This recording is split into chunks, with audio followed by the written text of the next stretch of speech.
All right, we're live. Welcome to the show, everybody. 10 days into the Trump administration, it feels like it's been 10 years with the amount of news there is to cover. Trump has been signing an absolute blizzard of executive orders that practically started the moment he was inaugurated. I mean, he was to work right away. We are going to cover a bunch of them and break down some of our favorites. So stay tuned for today's episode 481 of the In the Tank podcast.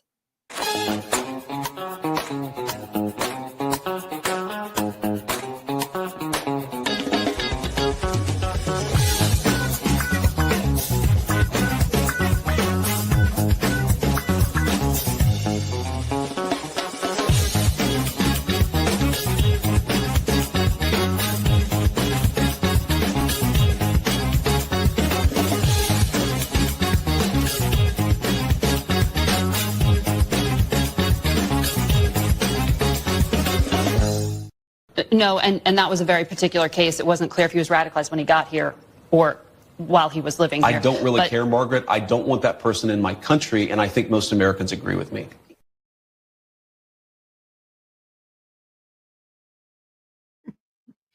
That's amazing. I love that so much. All right, welcome to the In the Tank podcast. I am Linnea Lueken, your new host, and today, as usual, we've got Jim Lakely, Vice President of the Heartland Institute, and Chris Talgo, Editorial Director at the Heartland Institute and Socialism Research Fellow. Guys, are you tired of winning yet? I thought, Donald Trump is really testing the line. There's going to be so much winning. You'll be tired of winning. And I thought maybe with all of this, 350 or so executive orders, all of them rolling back hard leftism that has been the hallmark of our government for so long, I thought maybe I would get a little smidge of being tired of winning. No, I am not tired of winning. I want to put this to the test. Let's see how much winning we can take day after day after day. How about we do it every day for 4 years? I think that sounds great. I apologize real quick for my dog barking in the background, but as always, you guys, I want to, before we start getting into it, if you want to support the show, you can go to heartland.org/inthetank and donate there. Please also give us the thumbs up to like the video, and remember that sharing it also helps break through some of the YouTube suppression. Even just leaving a comment actually helps with the algorithm too. If you're an audio listener, it would also be super helpful if you can give us a review there, either on Audible or Spotify, wherever it is, iTunes, we're everywhere. So taking it down a notch for a second to a little bit more somber topic. Last night, most people have already heard there was a major plane crash accident at Reagan Airport.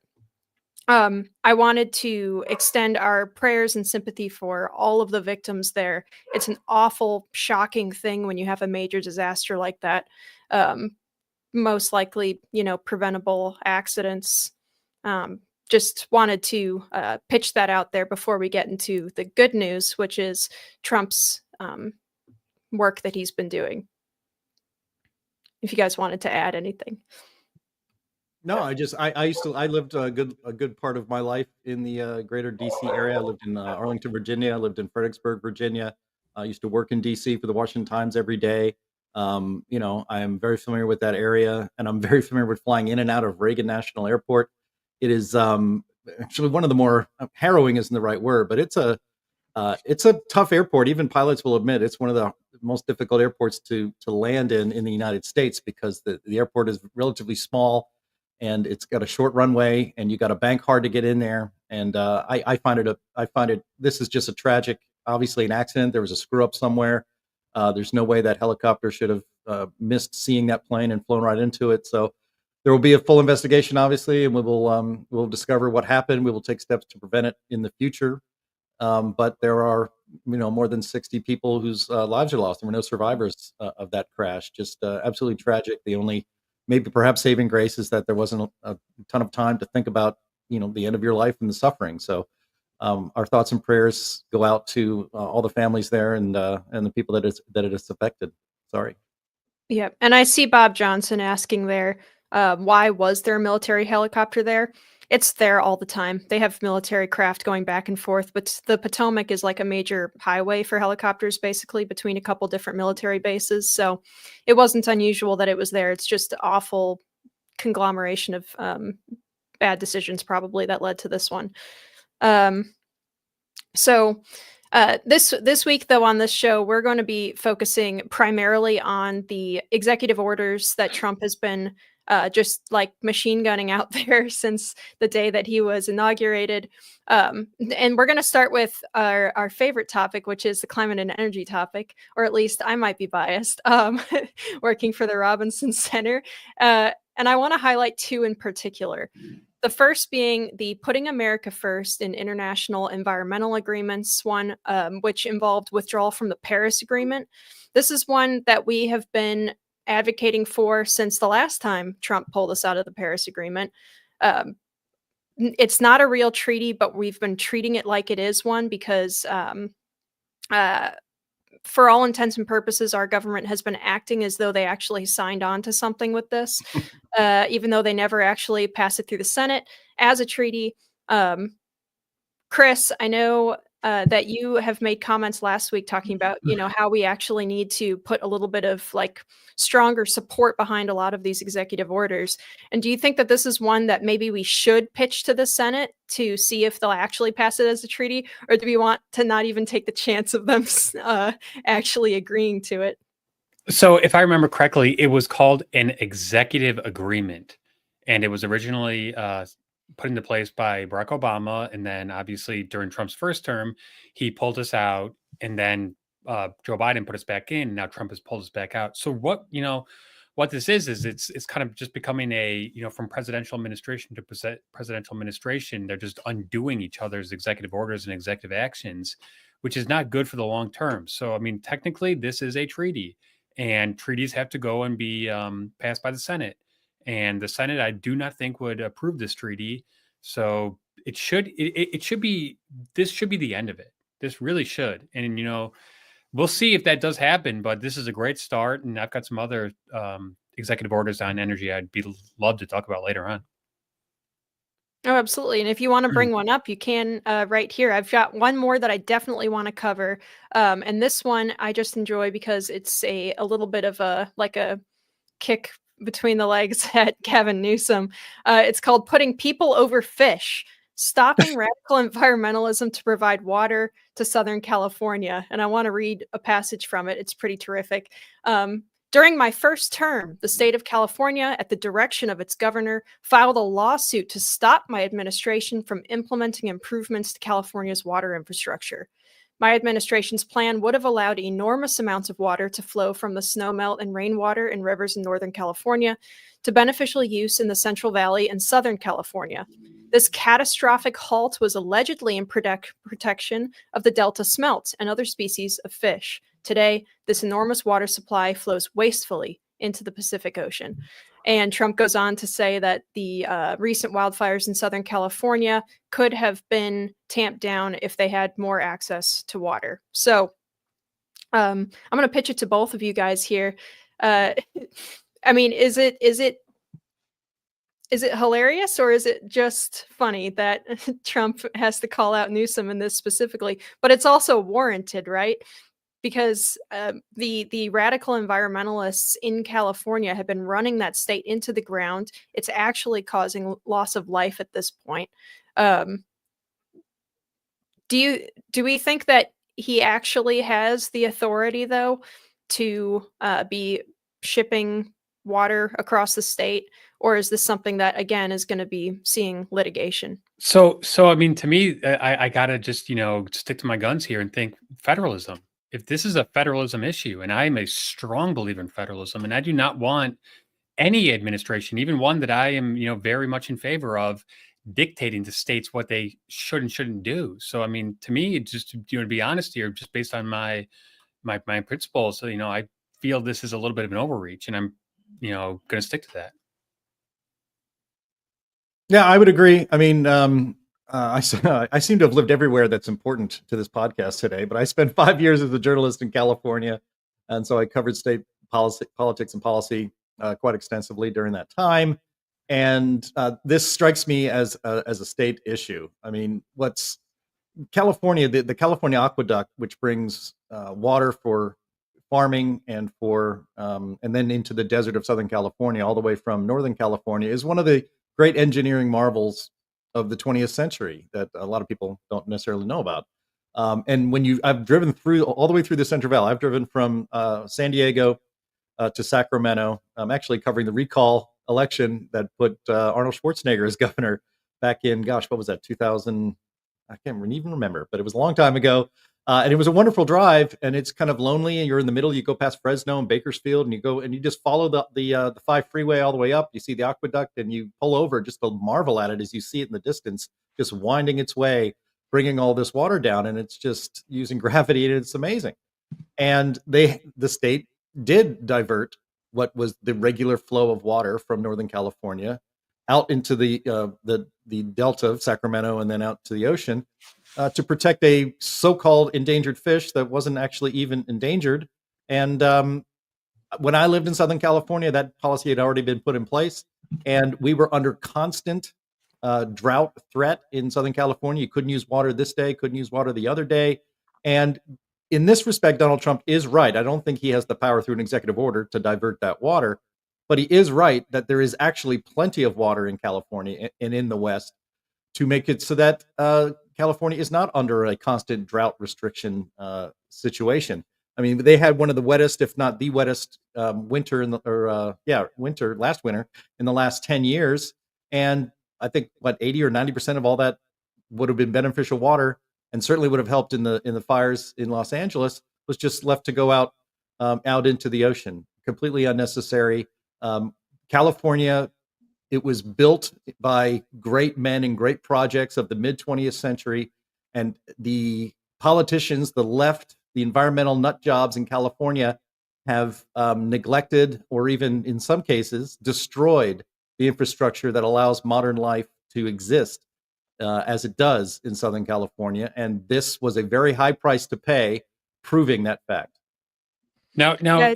I just want to say one thing. One consideration would be to halt federal funding for certain projects if they're not abiding by, these regulations. So I think that that's one area that's definitely worth pursuing. But I just I'm a little concerned about these blanket executive orders telling states what to do and what not to do, and I definitely defer to the states on most matters. Yeah.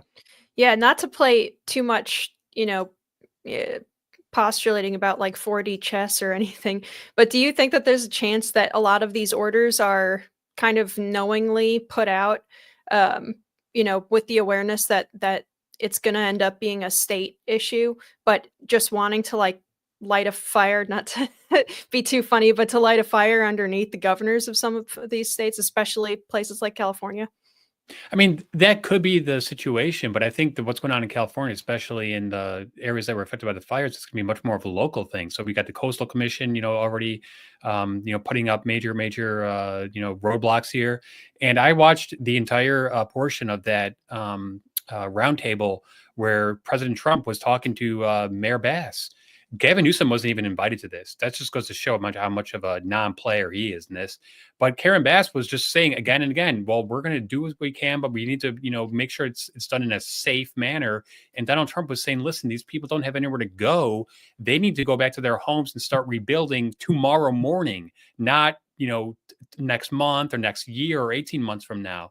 So I think a lot of this, we have a tendency to think, oh, things almost always happen at the federal level, but almost all politics are local. So really, if the people of California and the people of Los Angeles and those areas that were affected want to really make some changes, vote for different local office holders, and you will see massive changes.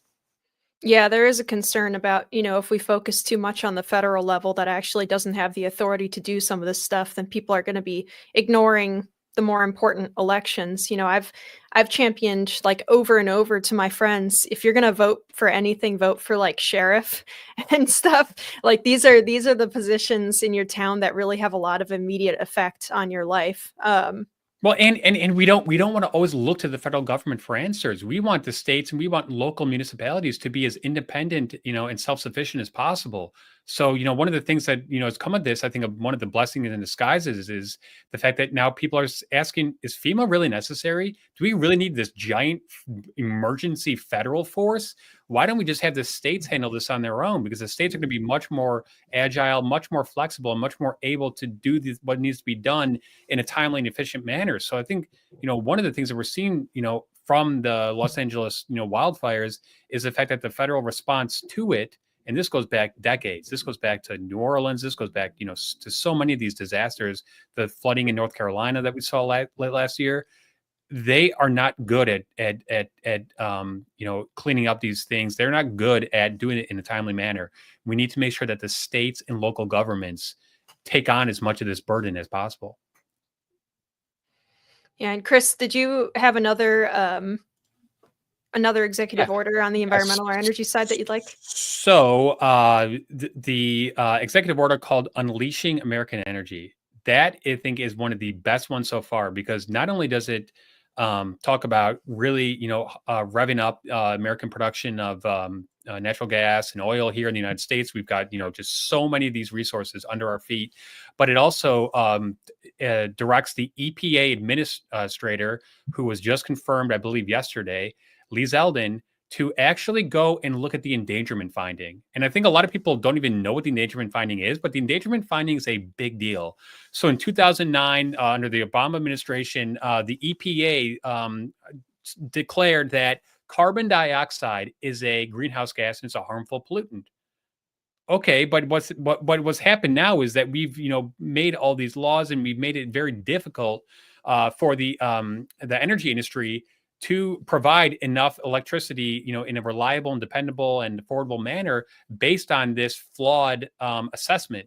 So I really hope that Lee Zeldin is going to do what needs to be done to reverse that. But really, that's not the solution here, because then the next EPA administrator, if a Democrat wins, 4 years, 8 years, 12 years from now, can just go and reinsert that. So what we really want to think to have happen here is for the Supreme Court to take up this case and to say once and for all, carbon dioxide is not a greenhouse harmful gas that must be regulated. Because if we took that to its logical conclusion, hey, guess what? Water vapor contributes a lot to warming. So every single time you boil an egg, or every time you boil your noodles to make your spaghetti, you got to make sure we regulate that. So that's just how preposterous, how absurd and ridiculous these things go. So I think just putting a nail in the coffin to the endangerment finding would be a boon to the energy industry and the economy as a whole. Oh yeah, and we have this article from the Manhattan Contrarian by Francis Menton, who goes over how you can rescind it in a way that makes it stick. And this is a problem with a lot of executive orders generally, is that, the very next administration can just get rid of it as they come in. He goes over a couple of different lawsuits that have some precedence in this kind of issue regarding, like the Clean Air Act. Massachusetts versus EPA, for example. He points out that despite the fact that environmentalists use it a lot to try and say that the EPA does have the right to say that CO2 is a pollutant, it actually didn't determine that it was.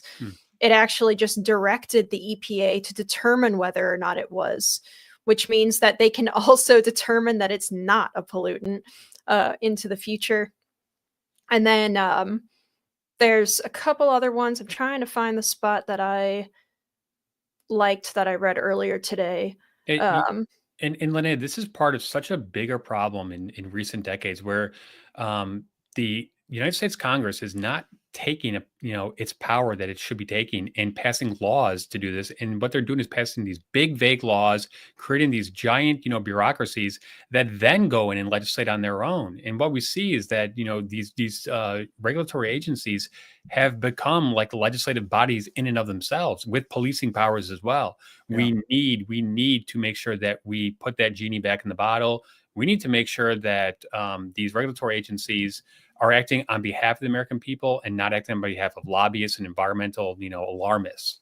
Right. And here's a segment that I wanted to highlight real quick. I found it. Francis Menton points out, to rescind the endangerment finding, EPA does not need to contend that greenhouse gases will not or cannot cause any global warming. Rather, they can put the burden of proof on the other side to show that greenhouse gases emitted under EPA's regulatory jurisdiction will inevitably cause dangerous warming. EPA need only conclude that there is no sufficient proof of that. So he says, framed that way, this is not complicated or difficult.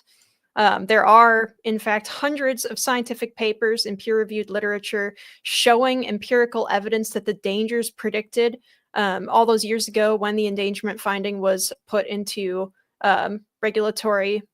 I don't know. I completely lost my train of thought there. Anyway, has not actually happened. So, for example, there's been no upward trend in hurricanes. We go over that all the time at Climate Realism. So there's the evidence that they would need to prove that carbon dioxide, water vapor, a bunch of different greenhouse gases, including methane, are pollutants, just doesn't exist. So they do have what they would need. It's just a matter of being intelligent about putting it together before the legislature. Yeah, I saw a clip on X this week of Representative John Dingell. I'm sure Chris might remember that name. A longtime, very powerful member of Congress from Michigan. Abby Dingell's husband, correct? That's right. And when he died, his wife, that's how we do things in this country. At least if you're, you die and then your wife or your son gets your seat. Just like in England in the 12th century or something. But anyway, I saw on the clip, John Dingell said essentially, hey, I was there when we passed the Clean Air Act. There was never a hint of a congressional intent to allow the Environmental Protection Agency to consider carbon dioxide emissions a pollutant that warranted very strict regulation. And so I thought, wow, that's interesting. And I'm sure it wasn't getting a whole lot of play. But Chris, you're right. Congress has for decades now given increasing power to the bureaucracy, to the administrative state, to figure out the details of the laws that they pass. And even when they obviously, as John Dingell was of the opinion, when they obviously go over the intent of Congress, seem to never even take any steps to rein them in. It would have been very easy for Congress to pass a law saying the Environmental Protection Agency does not have the power to regulate carbon dioxide emissions from any human activity. It would be a one-sentence bill, and Donald Trump would have signed it, but Congress can't even bother themselves to do something like that. I do think we're going to talk about the endangerment finding, I think, in much more detail on tomorrow's the Climate Realism show, same time on Friday on the same Bat channel. But yeah, that's big. And in fact, Lee Zeldin has already, one of my favorite things, this isn't an executive order, but the first thing he did as soon as he was sworn in as the new administrator of the Environmental Protection Agency was to cancel increased or more stringent and unscientifically necessary restrictions on big rigs, diesel 18-wheelers that was set to take effect, I think, in 2030. He said, nope, we're done with that. We're not doing that. I think he's probably either going to freeze or even loosen the CAFE standards. That's the corporate average fuel economy. That's what CAFE stands for. It's basically the California standard because they have strict smog and other emissions stuff. And so that actually sweeps across the country because Ford and Honda and all these places are not going to make a California car and then one for everybody else. So the most stringent the most stringent restrictions are the ones that rule for the entire country. I think you're going to see EPA release some of those as well. So EPA is just getting started, and there's so much happening. There's so many executive orders, so much stuff that's happening in this Trump administration so far right now that Lee Zeldin is already taking actions that 4 years ago would have been front page story, would have led every single network news program. And it's not even registering. It's barely registering with the climate press and the energy press in this country. That's good. Oh, yeah. No, yeah, this is definitely, the word that comes to mind is blitzkrieg with the way that Trump has been putting forward his policies. And it actually is, I hate to get too into the 4D chess stuff because I tend to think that's exaggerated quite a bit. But I do think that this is probably intentional, that the way that they're passing all of this stuff or the way that he's signing all these executive orders is putting the media so on their back foot they do not know how to focus on any one issue right now.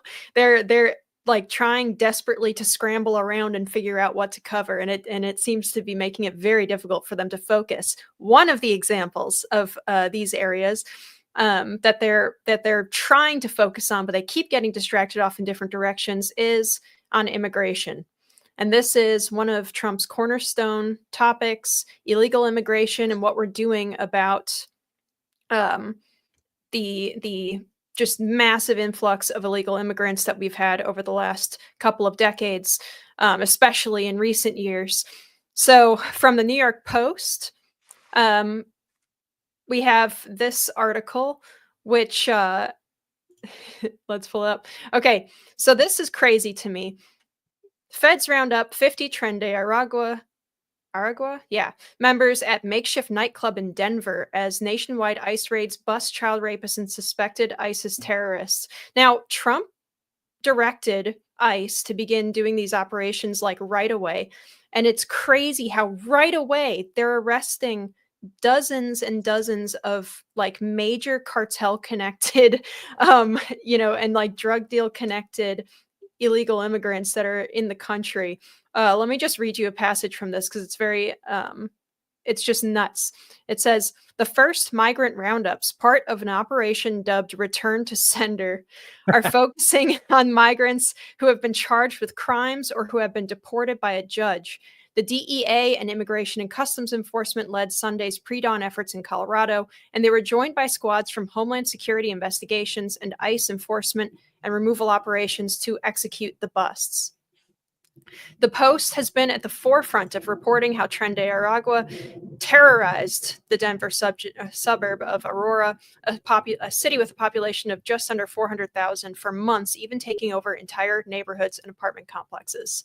Okay, so what strikes me about this is that they have known for years that these guys were there, that they were illegally in the country, and that they were doing organized crime in Colorado. And then Trump gives them the mandate to go get rid of those guys. And they immediately go arrest them. Jim, is it me, or is it like kind of mind blowing and very insulting that they've known this whole time that there were all these criminals and they knew exactly where they live, to the point where they can just show up and just decide we're going to arrest them today? Tom Homan at ICE arrested more than 500, felonious criminals, aliens in the United States, and he had to go hunt them down and find them under the, in their hidey holes. But the Trump administration, on its first day, in half a day, because he didn't get rolling till about 3:00 in the afternoon, we apparently were able at any time in the last 4 years to let our immigration and customs enforcement agents do their jobs, which is to track down, arrest, and deport violent criminals who are here in this country illegally, rapists, murderers, people who have committed armed robberies and carjackings, both in their home countries where they came from. They should have been allowed here in the first place, but also when they're here in the United States. The Biden administration could have done any of this at any time. And it's obvious that they chose not to do this. The Democrats and the Biden administration chose to keep dangerous criminals on our streets all across America. And the fact that the Trump administration could arrest and deport 500 of them in a few hours on day one, and I think the number is probably more than 2,000 or 3,000 of these hardened criminals have been rounded up and deported. It just like Andy, there's a thing I want to add to the stage here. I'm going to do that if I can, and this is a chart. There it is, that Donald Trump had shared. And it's daily encounters of undocumented migrants without repatriations and returns to Mexico, or I guess, or elsewhere, in January 2025. The day before his inauguration was a high point for the month of January under the Biden administration, 2,516 daily encounters. These are just encounters that, when our Border Patrol agents just happen to see them and encounter them. This is not including people who sneak by that are not seen. And it's more than 2,000.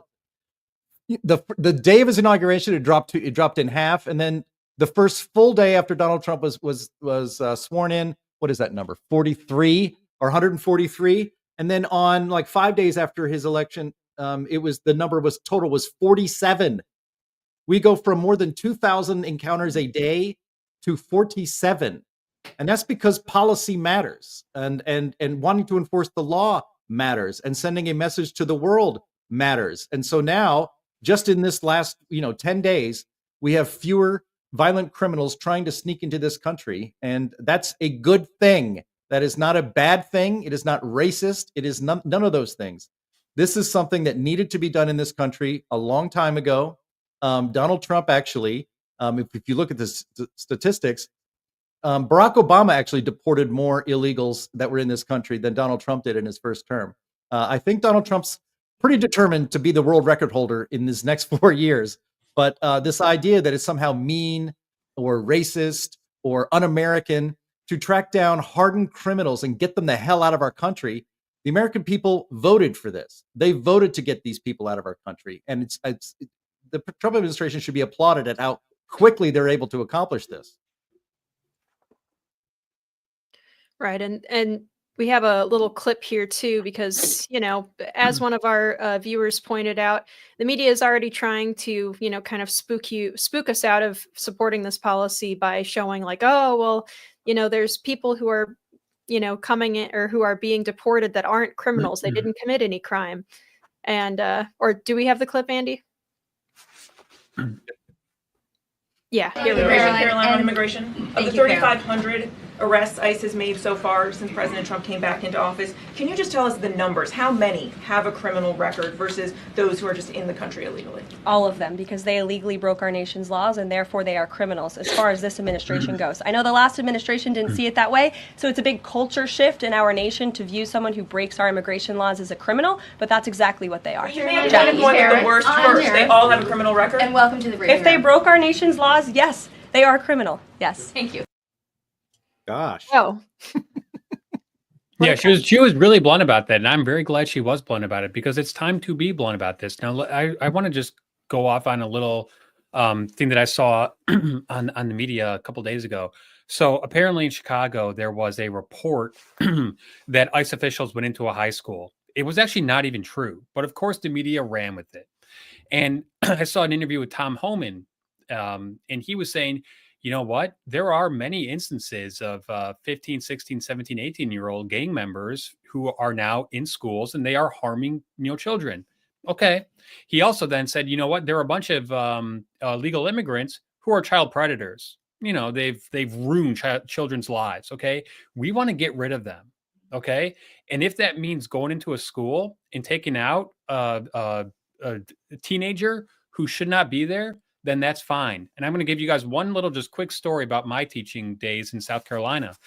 I know for a fact that we did have several illegal immigrant students and families, okay, because the students told me that. I had one student who was, let's just say, rather large and rather mature. And he claimed that he was like 17 because he was a junior. That's correct, because he was taking American history. And guess what happened?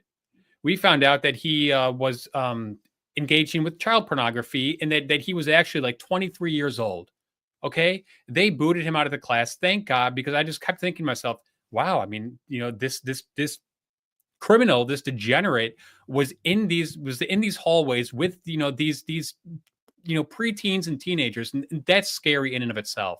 There were some instances of sexual misconduct on the school premises on behalf of some of those kids who were then later kicked out.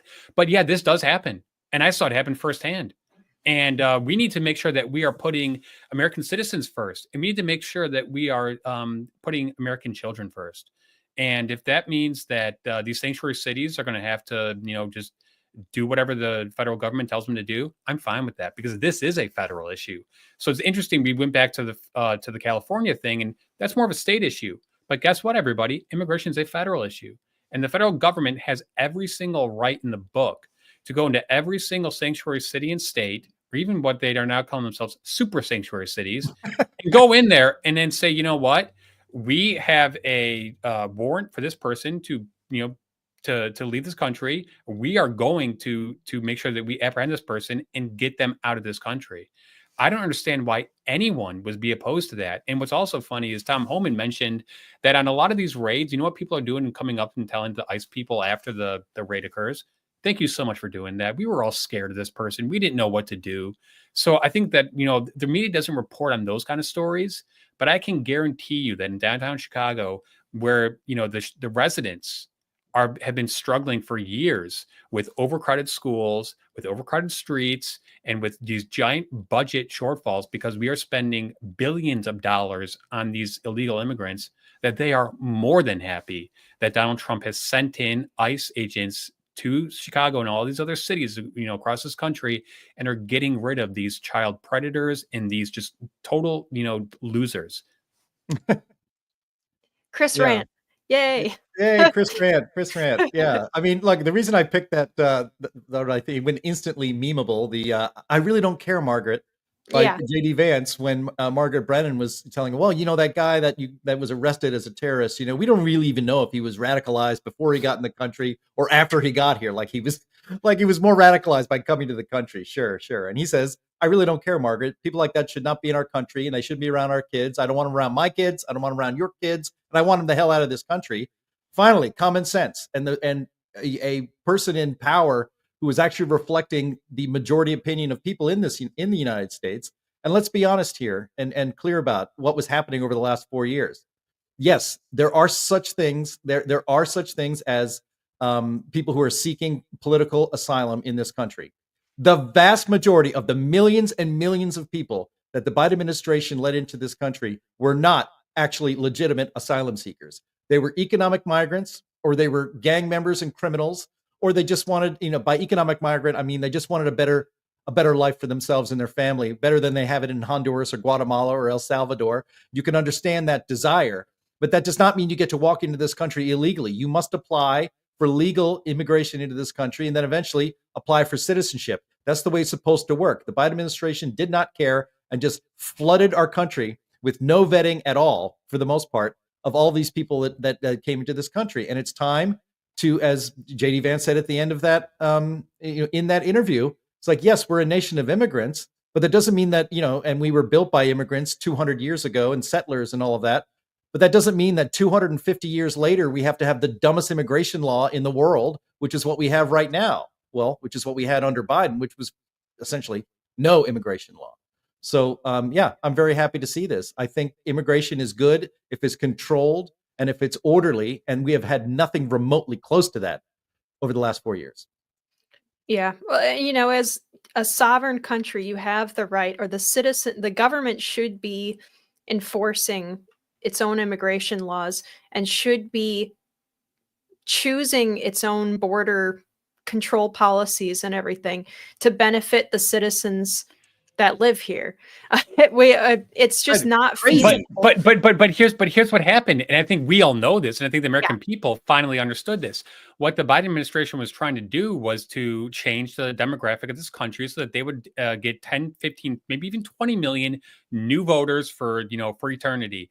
But it's so ironic that blew up in their face, and most of the Americans are, in those border towns, it's Hispanics in particular, said, we don't want this.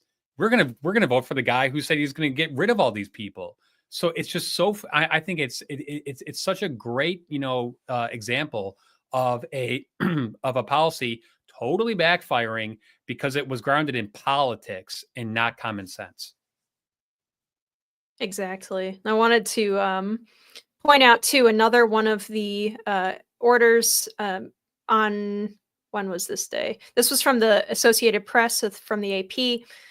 President Donald Trump on Wednesday signed the Laken-Riley Act into law, giving federal authorities broader power to deport immigrants in the U.S. illegally who have been accused of crimes. He also announced at the ceremony that his administration planned to send the worst criminal aliens to a detention center in Guantanamo Bay.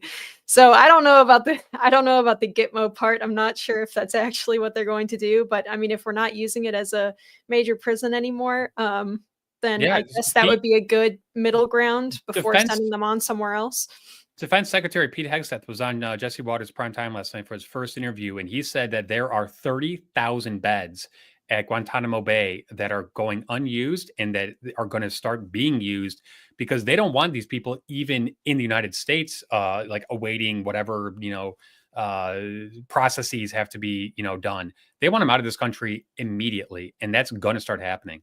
Yeah, and that was the whole point in the first term, right? With the stay in Mexico policy. It was, a lot for a long time, the policy under Obama and under Biden later was they come into the country, and I think even under Bush to a certain extent as well. They come into they break into the country, they detain them somewhere, and then they give them like a phone and they give them a court date. And they release them back into the United States, and they say, "Okay, show up your court date so we can deport you." Right. And no, Yeah, I mean, only an duh. idiot would show up, Who right. would do that? 80 to So- 90% don't even show up for their court date. Those court dates are years in the future. The immigration system is really, really broken, and we need to fix it. And I think Donald Trump is getting us back on solid footing. Obviously, we want, high-skilled immigrants. My mom came to this country, but you know what? She did it the right way. She waited years and then had to get her citizenship and had to do it that way. That's what we want. We want people who come here and do it the right way, not people who break the law, skip the line, and then basically just become, they just suck up benefits, and that's not good. We don't want that.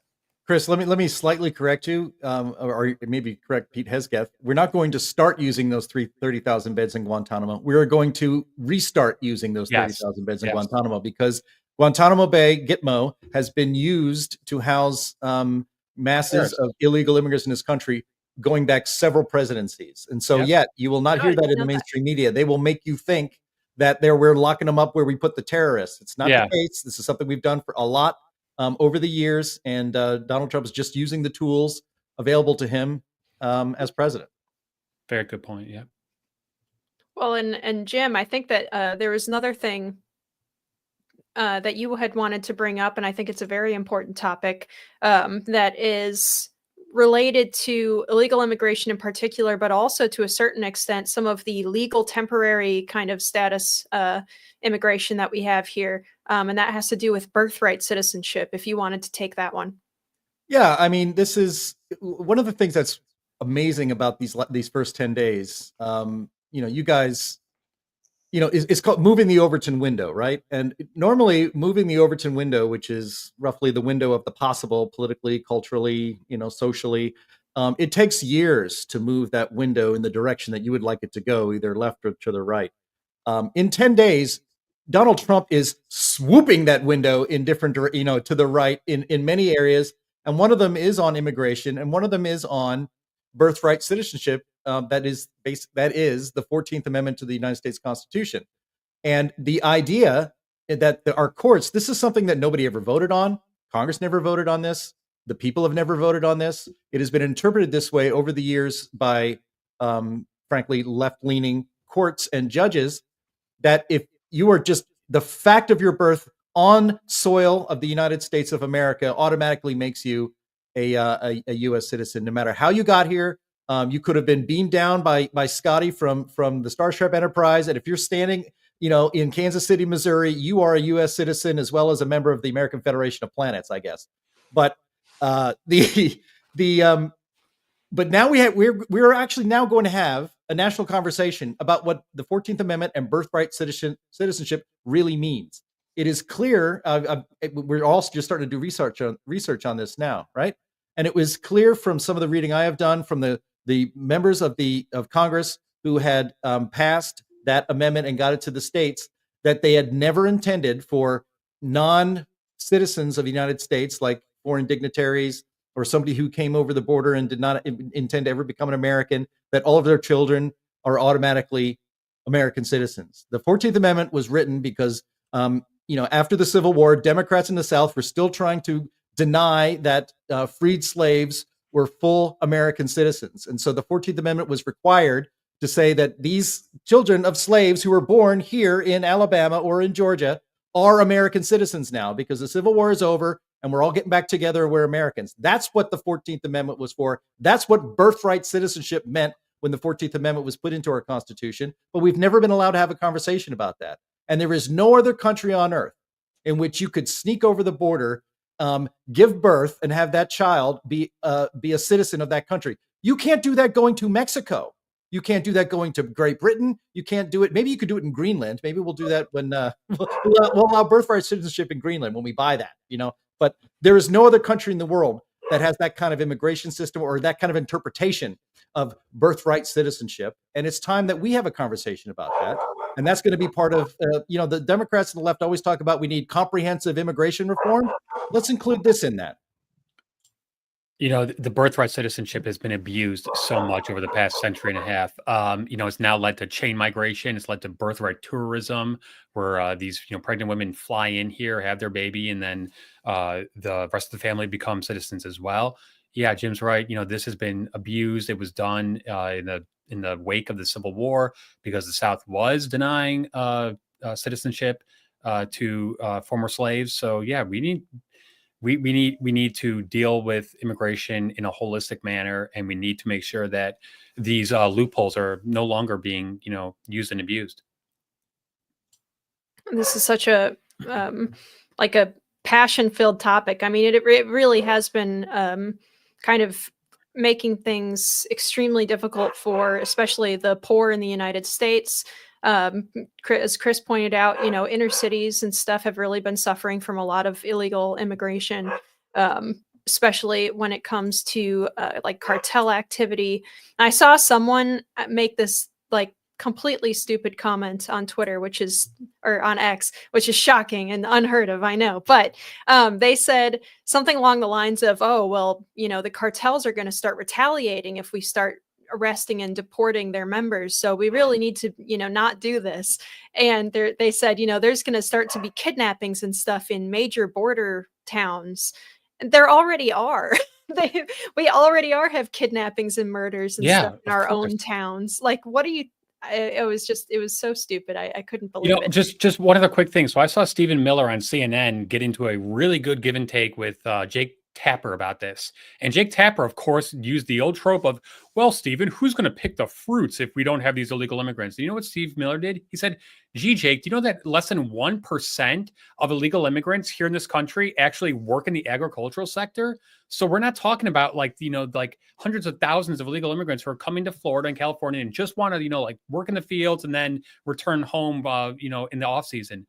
No, that is just simply not true. And second of all, you know what? If we did not have all these illegal immigrants fulfilling those jobs, you know what would happen? Americans would fulfill those jobs. Not only that, but we have a guest worker program in this United States, and so that can be done legally. That's crazy, Jim. Why would they do that?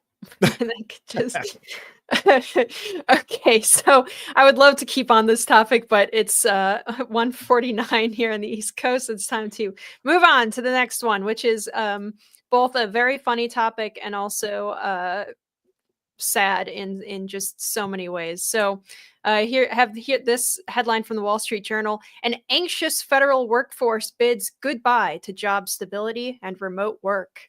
In early executive actions, Trump moved to order government workers back to the office full-time and watered down job protections. Now, for some reason, I have a really hard time generating any tears whatsoever for these people. Jim, you worked in DC. Are federal workers at this level just run ragged? Are they just they just suffer all the time, and Trump is just making their suffering even worse? Well, I mean, back when I was living and working in DC, there was no such thing as remote work. Everybody got on the trains and everybody stuffed themselves into the subways and to get to and from the city to their homes in Maryland or Virginia. And by some accounts, I believe there was a survey done. I think a member of Congress asked a survey to be done on how full our federal buildings are in Washington, D.C. And some of them were as low as like 6% occupancy.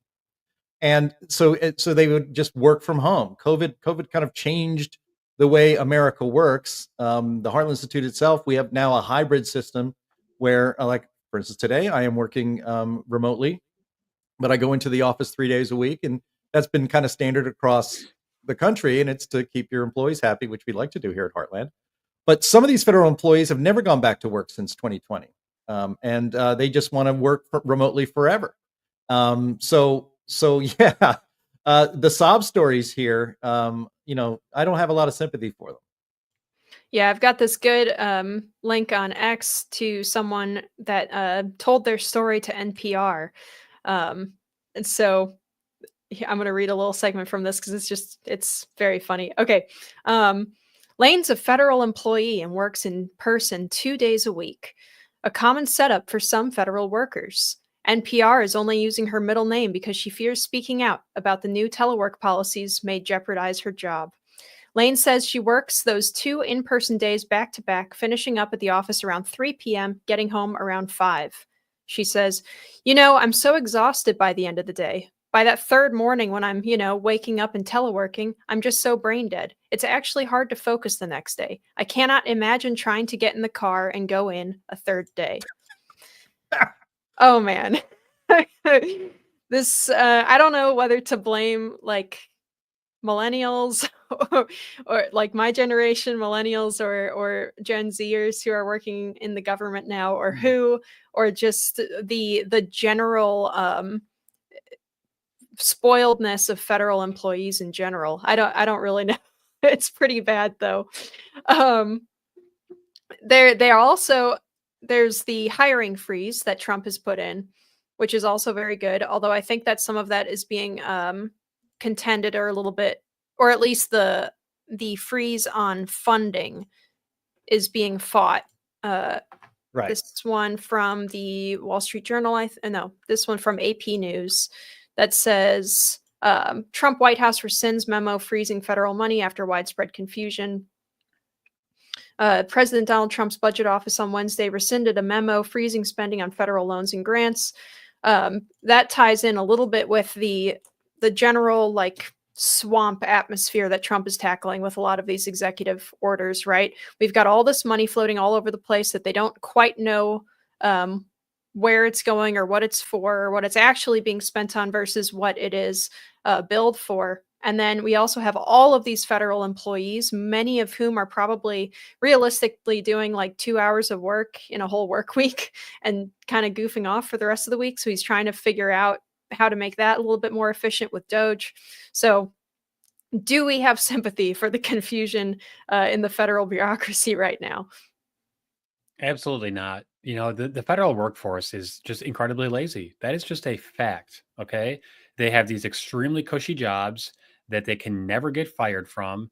And they know that they can just, do the bare minimum. And we've all experienced this in one form or another, whether it's the USPS or the, DMV, any sort of not any, but most public, sector employees, they have no incentive to do better because their jobs are just based on solely just putting in the time. So, that is I think a culture shock that we need. And we need to also, take these federal agencies and get them out of Washington, D.C. I want to see them spread all throughout this country. I want to see them put in places where the people that they are actually, looking over, whether it's like the ag department, put them in the middle of the country. I don't want them near the swamp. So that's my thing on federal workforce. One other thing about this federal spending freeze. Of course, as usual, the mainstream media just goes, ballistic when the federal government, just ever tries to reduce spending. And here's just one little example. And Caroline Leavitt, the new press secretary, she mentioned this.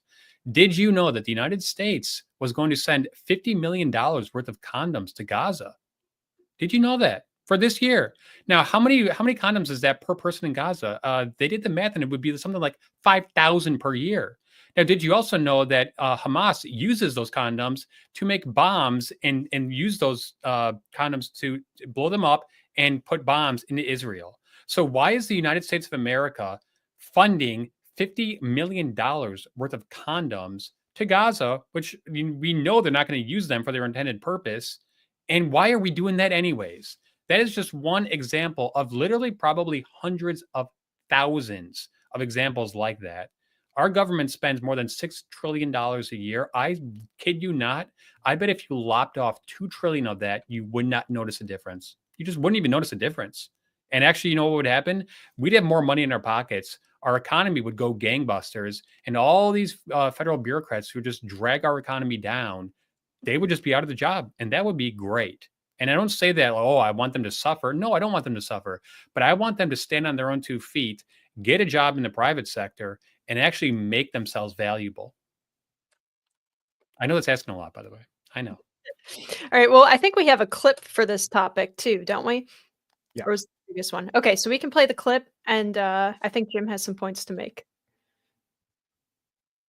And I'm restating right now to correct any confusion that the media has purposely and somehow, for whatever reason, created Social Security, Medicare, Medicaid have not been affected by any action we're taking in any way, shape, or form. Yep. We are merely looking at parts of the big bureaucracy where there has been tremendous waste and fraud and abuse. In that process, we identified and stopped $50 million being sent to Gaza to buy condoms for Hamas. It's just so 50 ridiculous. million. And you know what's happened to them? They've used them as a method of making bombs. How about that? We stopped an attempt to make an illicit payment for illegal alien resettlement.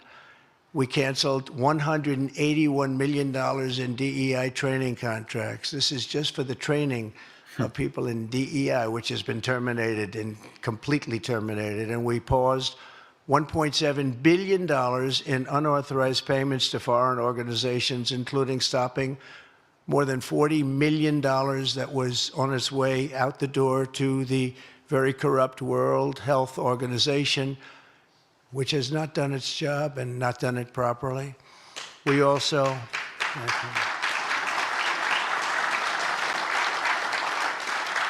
blocked $45 million for diversity scholarships in Burma.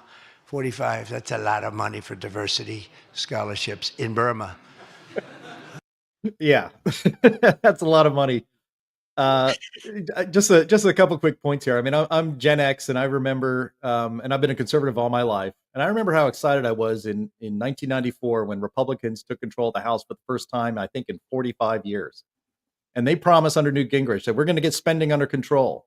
Ronald Reagan tried to get spending under control, but he didn't have the power to do it because he didn't have the power of the purse. And you couldn't cut things without Walter Cronkite saying that you're starving grandmothers and all this stuff. But don't worry, guys. Now that conservative Republicans are in charge of Congress, we're going to get a handle on spending. Well, that never really happened. And I thought I would never in my life see a spending freeze announced by the federal government. I never in my lifetime thought I would see a hiring freeze announced by the federal government. And what's happening here, we have to, I think, take stock of the historic nature of this moment. Because, during the campaign, Elon Musk, when he would campaign for Trump, would say, look, we're not going to just fire all of these federal employees, but we do need to reduce the size of the federal bureaucracy. And so we'll just make them an offer that they'll probably want to take. It's like, here's 8 months severance. That gives you plenty of time to go and find something else to do with your life that's more productive than pushing paper, I guess, on your home desk for some bureaucracy that doesn't do any good in the world and nobody even knows about. So here you go. And a lot of people will take it. And that's the deal that we see on the table from Donald Trump right now. And I think just like when you start enforcing immigration law and announce that you're going to get serious about it, a lot of illegals in this country will self-deport. We're going to see a lot of people in the bureaucracy self-retire or fire themselves and go off. And plus, they also get to keep however much time they put in for the federal government. The most generous pension package in the Western world is an employee of the federal government of the United States of America. So they still get that as well. So what we're going to see is that we're going to see a lot of these people, self-deport. We're going to, again, moving the Overton window. We never have a discussion about, exactly why are we spending $45 million on a DEI scholarship program in Burma, while natural disaster victims in North Carolina get $750, if that, if they jump over all the bureaucratic hurdles first. And another thing that is happening here, and I wanted to make sure to remember to bring this up, and Donald Trump has already done this. He's frozen the donations of our tax dollars to NGOs, non-governmental organizations, especially those who specialize in facilitating the migration and life of illegal immigrants in this country. He's putting an end to it by shutting off the money. The Heartland Institute is a nonprofit. We're a 501(c)(3) organization. Like many of these organizations, there's thousands of them in the United States. There's many of them on the left. We have never taken 1 cent of government money. So many of these NGOs, these nonprofits that advance leftist ideology and leftist agenda, almost all of them take government money. So we are paying the salaries and for the work of all of these left-wing NGOs that are undermining the national security of this country, our economy by bringing in a bunch of illegal immigrants and all sorts of other things. And so Donald Trump is putting a stop to that. This is historic. And now he's moved the Overton window where we as a society and a country can start to talk about whether these should really be the priorities of American tax dollars, or maybe it should be something else like rebuilding Los Angeles and Western North Carolina. Yep. I'd like to recommend a X account that I like to follow, randoland.us. He tracks or auto posts all of these like government federal grants and how much they're for and what they're going to. And there are some doozies in there. I mean, we are sending hundreds of thousands, if not millions of dollars to foreign countries for, like, I don't know, transgender basket weaving classes. I mean, it really is that ridiculous in some cases. It's absolutely nuts. But and it's really insulting when you look at how much money we're dumping into other countries for like random social progressive causes when we have like major problems at home that we could be addressing. Yeah, Linnea, one other thing, and Jim and I, we've been around for a while. We've seen the annual list. Rand Paul puts together a good list of government waste. But I was watching an interview with someone at the OMB office saying that there are literally hundreds of programs that the funding has lapsed. They are no longer authorized, but the funds just keep getting dispersed by Treasury. So it's like those are the kind of things where when you've got such a gargantuan government that spends such an enormous amount of money, it's not as if someone is checking on every single transaction that's going in and out of Treasury. So we need to look under the hood here, and that's what this was about. This was not about saying we're going to cut all this. It's guys, chill, take a freeze for a minute. Let's actually look under the hood, see what's going on, and then determine, okay, yeah, we can get rid of this. We can pause this. Okay, we need this. But of course, as usual, the left, the Democrats, in particular, are getting really hyperbolic about this, saying, "Oh, you're going to cancel people's Social Security payments." That's not true. We've seen that argument just again and again and again. Government shutdowns don't even affect Social Security payments. So why would a temporary funding freeze on grants and other spending priorities? Why would that cause the Social Security checks to not be mailed? It just doesn't make any sense. The fear mongering, I think it's not working anymore. I think the American people see through it, and they know, and they voted for someone who's going to go in there and clean up this mess. 100%. I mean, those sob stories don't work. Those sob stories aren't going to work anymore. I think the people are completely done with that. It won't work on most like thinking people, but people that are just kind of going off of what they see in social media, especially young people. I had a relative of mine reached out to me concerned because one of her friends told her that she heard that the birthright citizenship thing was going to get her deported, even though she's an American citizen, because like her grandmother or whatever was an immigrant, like an illegal immigrant or something. No, people are being grandfathered in. You're not going to be deported if you're a citizen now. If you have a social security number, you're not getting deported. There's a very powerful response to this, and I've been saying this for years when people bring this stuff up. It's your tax money. I just filed my 2024 taxes. I paid the federal government a lot of money. Yeah, I got a little bit of it back, but that money was wasted on so many of these frivolous, stupid programs and going to pay, people's salaries for just doing nothing but watching Netflix, in their PJs all day. And I think the American people are just getting really sick and tired of that. This is our money. The government does not just have money. The government can only get money from productive people. And we, are sick and tired of funding these ridiculous programs, these people who do nothing, and a government that almost does nothing. Yep, absolutely. Well, before we wrap it up today, I wanted to take a look and give you guys any chance that you want to take to bring up any executive orders that we didn't cover. We only covered a very small number of them. I mean, there's a million billion of them at this point. And I'll start because I think that this is one that is going to have some good broader impacts on how the United States looks at international activities and international organizations and everything. And that's withdrawing the United States from the World Health Organization.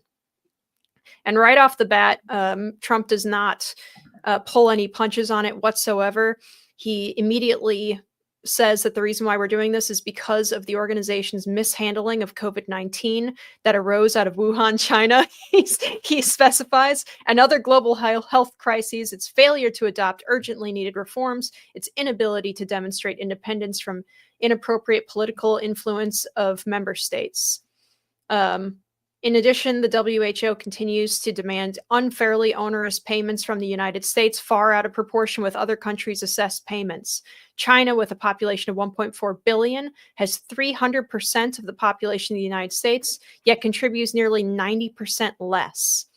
So this is great. This is terrific. I don't think it should stop here. The reason why I picked this one as my favorite is because I hope that it is kind of a bellwether for what is to come with other international organizations. I don't think it's my personal opinion that I do not think that we should be in the United Nations anymore.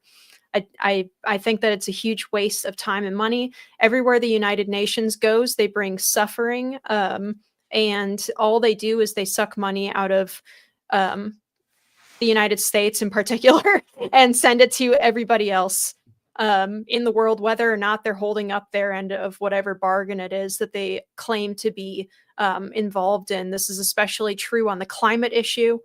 So I would just like them to just be done. We're just done with them. So I like the idea of pulling out the WHO. It's a good kind of test for pulling out of international organizations like that. I'd like to see it go further. Okay, who's next? What's your favorite?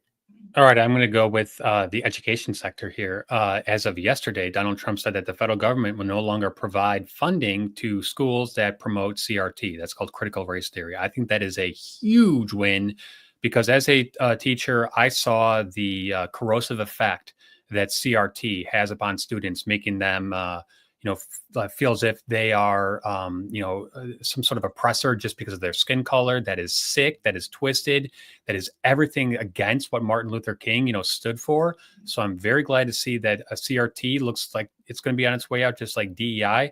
And one other executive order signed yesterday, and this doesn't have that much teeth, but I think it's just still important to note it. Donald Trump wants to make school choice universal. He wants to make school choice universal for every single American, which it should be. Our public school system, I'm a former public school teacher. I've been in the trenches for years. It is utterly failing. It is utterly failing. The National Assessment Education report just came out. And guess what? We fell behind again in terms of our reading, writing, and math skills. Our education system is in dire need of repair. The only way to properly repair it and to save this next generation is through school choice. We have to have school choice. It's happening at the state level, but if it were to happen at the federal level, that would just be a total game changer. And Tim Scott, by the way, the senator from South Carolina, did just propose a bill that would make school choice universal. I doubt the Senate obviously is going to pass it because you need 60 votes in the Senate. And we know that Democrats who claim they care so much about children actually don't give a you-know-what about children because they care much more about the teacher unions and, the lobbying fees and lobbying money that the teacher unions supply to almost solely Democrats. Interesting. But Chris, don't Chicago schools just need more money and they'll do better? Well, Isn't that the formula? Of course they need more money. And you want to know what's really sick and twisted about this? Let's just circle back real quick to the immigration stuff. The Chicago Teachers Union is actually, congratulating these illegal immigrants because guess why? It boosts their attendance. Yep. It boosts public school attendance. And as a former public school teacher, exactly, I can assure you that all they care about is the attendance. And they only care about the attendance in the first 2 weeks because those are when the federal government gives you these pink sheets of paper and you go and you do your attendance. And if that student is there during that 2 weeks, they count as a seat and they count as more money. And we went on.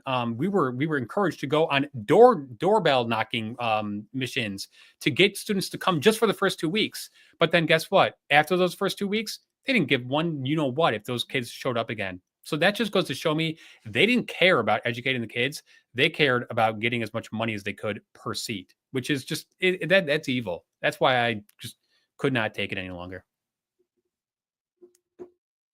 Awesome. Thank you. And I've seen reports too that something like 30 schools in the Chicagoland area have 0 students that are reading at their grade level, which is like just stunning. I don't know how you even achieve that. It's terrible. And yet we're supposed to give them more money. Anyway, Jim, what is your favorite executive order or orders of these last 10 days? Well, we actually went over so many of them. I have a big list, and we actually hit a lot of the ones that I had on my list. But I just want to, one of the ones, I don't even know if this is executive order necessarily, but Donald Trump is ending the practice of sue and settle at the Environmental Protection Agency. This is a practice where a probably publicly funded national, NGO on the left that working to save the planet will sue the EPA to say that you must regulate in this particular fashion, and then the EPA, instead of fighting it, will say, "Oh, that's a good idea. Fine, great. We'll accept that. We'll probably actually award you some money, and this will now be the new policy of the United States through the EPA." That's a complete scam, and it's going to end apparently under Donald Trump. I'm going to keep an eye on that for sure, because that's a very important way that the left has imposed their will against the will of the people. We never get to vote on these things. They just go to court and make everything happen. And another one, just based on the environment and energy stuff, is that Donald Trump fired the entire science advisory board at the Environmental Protection Agency. And so these are the radical alarmists who give the fake scientific justification for all the regulations that the EPA wants to roll out. Trump fired them all. Again, he's moving this Overton window into where we can have actual discussions about some very important policy ideas. And that's only possible because of the way the election turned out. I just want to remind everybody that if the election went in another direction, the opposite direction, Donald Trump would be in jail today, and he would die there. He would be sentenced for probably 30 years in prison for that. Elon Musk's ex would probably already be certainly under assault, and he may even be in big legal trouble. So we dodged a real bullet on November 5th. And now we are seeing the benefits of that in ways that were wholly unimaginable, even based on Trump's record in his first term. He is serious.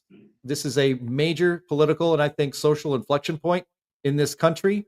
And I'm not going to get sick of the winning. I promise you, I will not get sick of the winning as long as it happens every day for 4 years. Yeah, Jim, we are. We are Jim, loving it. Do you remember shortly after Barack Obama won in 2008 that he had that big meeting with, I think it was people from both sides of the aisle, including John McCain, who he defeated and was back in the Senate. And he said these infamous words, "Elections matter." Well, you know what? Elections really matter now. Yeah. So I'm really sorry, Barack, but your fundamental transformation was, a complete disaster, and elections matter. And this election is going to matter a lot for a long time to come. Yeah, I believe the quote was, "Elections have consequences." And excuse me. Yes. And he had said famously on the campaign trail that we are 5 days away from the fundamental transformation of the United States of America. Donald Trump is now bringing about the fundamental restoration of the United States of America. I mean, one of the lines from his, and we'll end here, but one of the lines from his campaign that really struck me as very powerful, as he would run through the list of litany of things that were wrong with this country and the policies that were completely backwards, policies that took away our freedom and treated us like children or worse. He said, we don't have to live this way. And we don't have to live this way. And the voters in November decided they were not going to live that way anymore. And that's why I think this is a real political and social inflection point that we may look back on in 10 or 20 years as pivotal as the fall of the Berlin Wall. Can I just make one more quick point? I've been thinking a lot about this. So, there was obviously a big side of me that wanted Donald Trump to win in 2020. But I think it was actually a blessing in disguise that he I think he won the election, but that he wasn't certified the winner. We'll put it that way. Okay. Because it allowed us to get to rock bottom. I think the American people actually needed to hit rock bottom, and Joe Biden led us to rock bottom. The economy was a joke. The border was wide open. Our foreign influence and our foreign standing just plummeted. And I think that sometimes you need to really just kind of hit the bottom to finally realize, like, whoa, it doesn't have to be this way.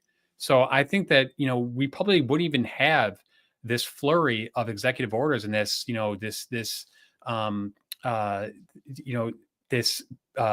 almost like widespread acceptance of Donald Trump at this point. There's polls showing that he's 52% approval rate for his first couple of weeks here in office. We would not have seen that in 2020 because he would have been under that impeachment. It would have been just way more resistance. So I think looking back on it, and I know that a lot of people have struggled, and I've struggled too in some ways under the Biden administration. But I think looking back on it, that we will look at that as, wow, you know what? We had to hit rock bottom in order to realize that we can do so much better than this. Oh yeah, definitely. And it's very amazing to watch. I think today, we can say this real quick. Today, I think Democrats actually polled like the lowest popularity rating that they've ever polled. And that's after the opposing party just got into office. I don't think that normally happens. I think normally Democrats get a little boost after a Republican is in office because they get to be the resistance, Yep. But that is not happening right now. People are sick and tired of these guys. Anyway, everybody, so I want to pitch real quick before we end the show. A lot of the research that we did, or that I did anyway, to try and find good executive orders to highlight, because there are just so many of them, came from an account on Twitter called 47, or on X, sorry, I always call it Twitter, 47 Tracker. And all it does is post the executive orders as they are published to the White House website. There's no commentary or anything, so it's a really good source for that. Anyway, that is all the time we have. We went a little bit over, but thank you guys so much for sticking with us. We are live every single week on Thursdays at noon Central on Rumble, Twitter, YouTube, Facebook, when they let us. They might let us more into the future. For audio listeners, again, please rate us well on whatever service you're using. Leave a review. That really helps us climb the ranks there. And thank you guys so much. Our usual panelists are terrific. Guys, where can the audience find you? And do you guys have anything to plug this week? At Jay Lakely on X, at Heartland Inst, also on X. Visit heartland.org, and see you tomorrow for the Climate Realism Show, same time, but on Fridays on this here channel. I got nothing to plug. I concur with everything that Jim just said. Okay, that's terrific. Well, thank you again, everybody. We will see you next week.